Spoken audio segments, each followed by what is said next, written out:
Forget the myths of the dim-witted caveman.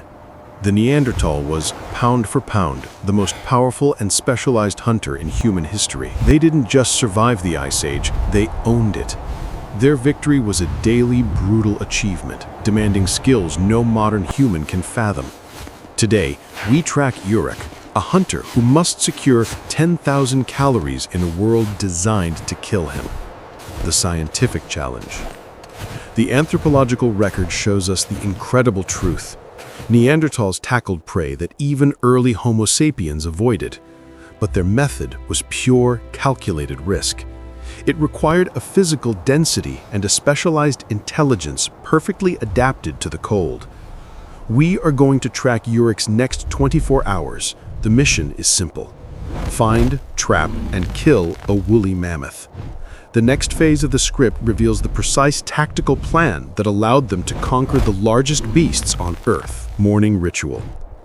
The air outside their shelter is sharp, but Uruk's body, dense and broad, is engineered for this cold. His focus is on his primary weapon. The Neanderthal did not throw spears from a safe distance. Their technology, defined by the Mousterian point, demanded a terrifying proximity to the target. It was a thrusting weapon. Uruk meticulously sharpens the quartz flake, binding it with sinew, a process representing the height of his tribe's complex, specialized engineering. The social network. Uruk is not alone. The hunt, and indeed survival itself, is a collective enterprise.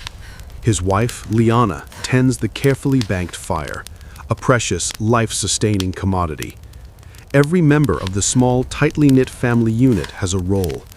As Uruk leaves the shelter, the fate of 7 people, their lives balanced against the brutal cold, rests on his endurance and his strategy.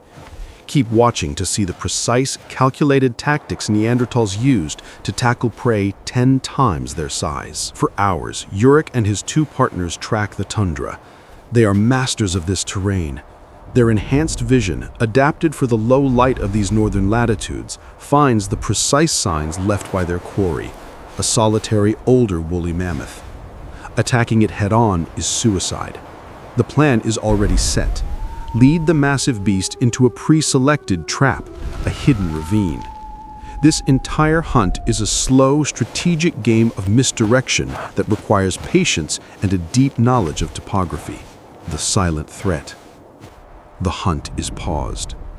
The Neanderthal's greatest danger is not always their target.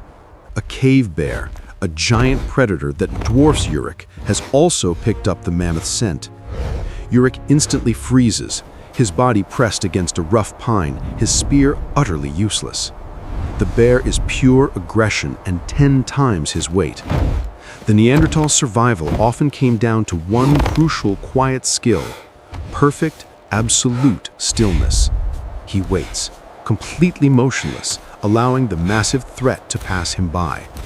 The next phase of the hunt reveals their core intellectual advantage over the competition. The mammoth is feeding near the ravine. Uruk signals his partners with a series of efficient hand signs and low clicks, a language perfectly suited for coordinating strategy in the frozen silence. The objective is to herd the massive animal onto the thin, icy ridge above the drop. This requires flawless, synchronized action and the conviction that the mammoth's immense bulk, which usually guarantees its dominance, will be precisely what breaks its footing. The flawless throw. The initial diversion begins. Uruk's partner Boar throws a heavy stone that successfully stuns the mammoth, turning its massive body directly towards the ridge. The animal charges with the destructive force of a natural disaster, heading straight for Boar. This is the moment of maximum danger. Boar must execute a dodge that keeps the whole tribe alive. We're about to witness how Ice Age hunters turned the environment itself into a weapon. The mammoth stumbles onto the icy ridge. It struggles frantically to maintain its balance, its eyes wide with panic.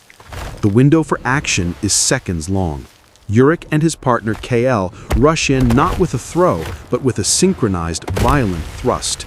They must drive their heavy, sharp spears deep into the mammoth's vulnerable flank. The proximity to the enraged beast is terrifying.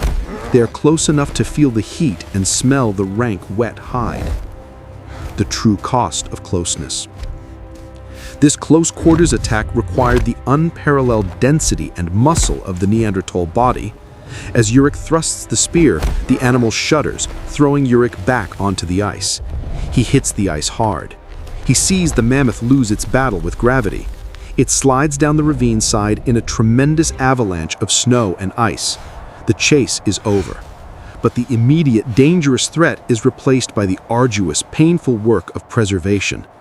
The next section reveals a brutal truth etched into the bones of every Neanderthal. The 5-ton animal cannot be moved. For hours, Urich and his partners labor in the plummeting temperatures, methodically using flake tools to carve the hide and expose the meat. Their work is a race against the cold and a desperate defense against scavengers. They prioritize fat and organs, the essential caloric density required for Ice Age survival. By the time the sled is loaded with enough meat to sustain the tribe, the harsh light of the day has already failed. The drag back to the shelter is an exercise in pure, brutal endurance. Urich is injured, his muscles screaming under the load, but he presses on. The journey is long and silent, marked only by the heavy crunch of the sled across the frozen ground. This unwavering tribal loyalty, this ability to push past the threshold of pain for the sake of the collective, is the true, quiet strength of the Neanderthal culture. Urich arrives back at the rock shelter. The greeting from Liana is a non-verbal expression of relief and shared trauma. The tribe immediately sets to work building the fire higher and laying the mammoth meat over the stones. The air fills with the warm scent of cooked fat, the smell of survival. The tribe will live, anchored by the success and resilience of Urich. The story in the bones. Urich survives this hunt, but the archaeological record tells us this life was unsustainable. Analysis of Neanderthal skeletons reveals a lifetime of injury, high rates of broken bones, stress fractures, and severe arthritis. This was a life lived on the very edge of extinction, with few living past 35 years of age. Their strength, while extraordinary, was ultimately their burden. But it's time to reveal the key archaeological evidence that shows the Neanderthal possessed a cultural sophistication equal to, and perhaps even greater than, their early human cousins. Despite the relentless physical cost, Neanderthal society was rich with empathy.